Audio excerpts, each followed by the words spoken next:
Why is it that most of the people who are against abortion are people you wouldn't want to f*** in the first place, huh?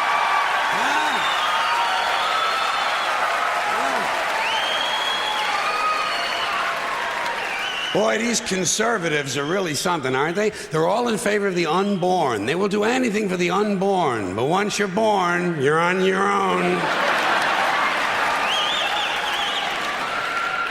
Pro-life conservatives are obsessed with the fetus from conception to 9 months. After that, they don't want to know about you. They don't want to hear from you. No, nothing. No neonatal care, no daycare, no Head Start, no school lunch, no food stamps, no welfare, no nothing. If you're pre-born, you're fine. If you're preschool, you're f***ed. You're f***ed.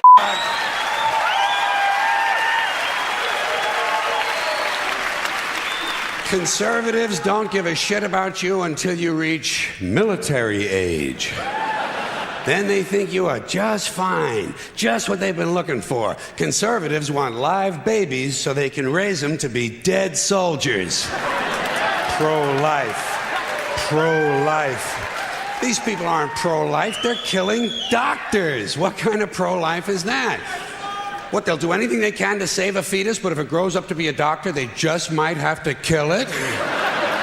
They're not pro-life. You know what they are? They're anti-woman. Simple as it gets. Anti-woman. They don't like them. They don't like women. They believe a woman's primary role is to function as a broodmare for the state. Pro-life. You don't see many of these white anti-abortion women volunteering to have any black fetuses transplanted into their uteruses, do you? No, you don't see them adopting a whole lot of crack babies, do you? No, that might be something Christ would do. And you won't see a lot of these pro-life people dousing themselves in kerosene and lighting themselves on fire. You know, morally committed religious people in South Vietnam knew how to stage a goddamn demonstration, didn't they? Huh?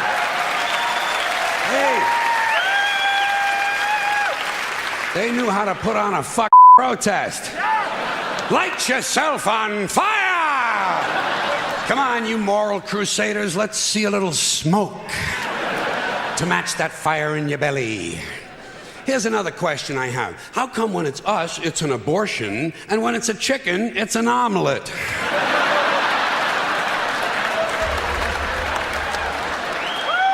Wait.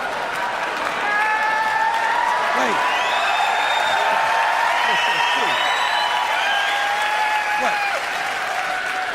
Are we so much better than chickens all of a sudden? When did this happen, that we passed chickens in goodness? Name 6 ways we're better than chickens. See, nobody can do it. You know why? Because chickens are decent people. You don't see chickens hanging around in drug gangs, do you? You don't see a chicken strapping some guy to a chair and hooking up his nuts to a car battery, do you? When's the last chicken you heard about came home from work and beat the shit out of his hen, huh? Doesn't happen. Because chickens are decent people. But let's get back to this abortion shit. Now, is a fetus a human being? This seems to be the central question. Well, if a fetus is a human being, how come the census doesn't count them? If a fetus is a human being, how come when there's a miscarriage, they don't have a funeral? If a fetus is a human being, how come people say we have 2 children and 1 on the way, instead of saying we have 3 children? People say life begins at conception. I say life began about 1 billion years ago, and it's a continuous process. Continuous, just keeps rolling along. Rolling along. I say, you know something? Listen, you can go back further than that. What about the carbon atoms? Huh? Human life could not exist without carbon. So is it just possible that maybe we shouldn't be burning all this coal?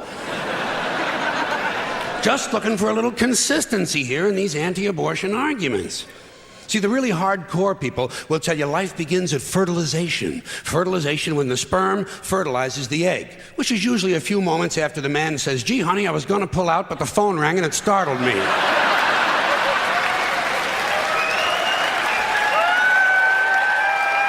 Fertilization. But even after the egg is fertilized, it's still 6 or 7 days before it reaches the uterus and pregnancy begins. And not every egg makes it that far. 80% of a woman's fertilized eggs are rinsed and flushed out of her body once a month during those delightful few days she has. They wind up on sanitary napkins, and yet they are fertilized eggs. So basically what these anti-abortion people are telling us is that any woman who's had more than one period is a serial killer. Consistency. Consistency. Hey, if they really want to get serious, what about all the sperm that are wasted when the state executes a condemned man and one of these pro-life guys who's watching comes in his pants, huh? Here's a guy standing over there with his jockey shorts full of little Vinnies and Debbies, and nobody's saying a word to the guy. Not every ejaculation deserves a name. Now, speaking of consistency, Catholics, which I was until I reached the age of reason,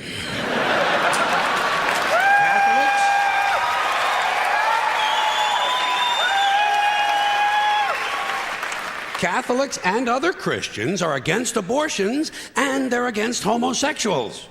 Well, who has less abortions than homosexuals? Leave these people alone, for Christ's sakes. Here is an entire class of people guaranteed never to have an abortion. And the Catholics and Christians are just tossing them aside. You'd think they'd make natural allies. Go look for consistency in religion. And speaking to my friends, the Catholics, when John Cardinal O'Connor of New York and some of these other cardinals and bishops have experienced their first pregnancies and their first labor pains and they've raised a couple of children on minimum wage, then I'll be glad to hear what they have to say about abortion. I'm sure it'll be interesting. Enlightening, too. But in the meantime, what they ought to be doing is telling these priests who took a vow of chastity to keep their hands off the altar boys. Keep your hands to yourself, Father. You know? When Jesus said, "Suffer the little children come unto me," that's not what he was talking about.